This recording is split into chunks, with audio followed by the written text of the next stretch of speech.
5 tersangka komplotan penipuan dan penggelapan mobil terciduk tim Opsnal Polsek Denpasar Barat. Dari para tersangka, polisi berhasil mengamankan barang bukti berupa 2 mobil hasil kejahatannya. 5 orang tersangka komplotan penipuan dan penggelapan mobil terciduk Polsek Denpasar Barat di Sentral Parkir Kuta dan Glogor Carik Denpasar.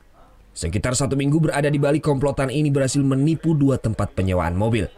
Gunakan KTP palsu, para pelaku mengaku sebagai wisatawan dan menyewa mobil selama 1 minggu. 2 pemilik tempat penyewaan mobil pun jadi korban penipuan. Transaksi setuju, ketemulah di Pop Paris Hotel.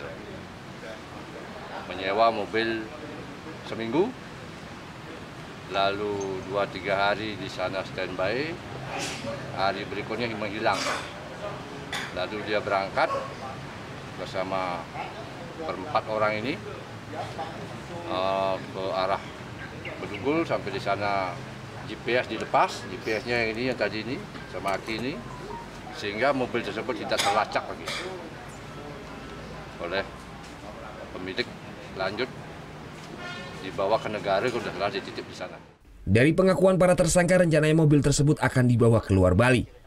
Kasus penipuan ini baru diketahui korban saat korban ingin mengambil mobil di tempat para komplotan menginap, namun mobil dan pelaku sudah tidak ada di lokasi.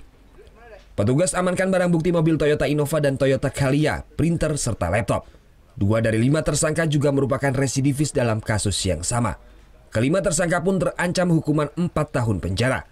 Surya Sanjaya melaporkan untuk NET.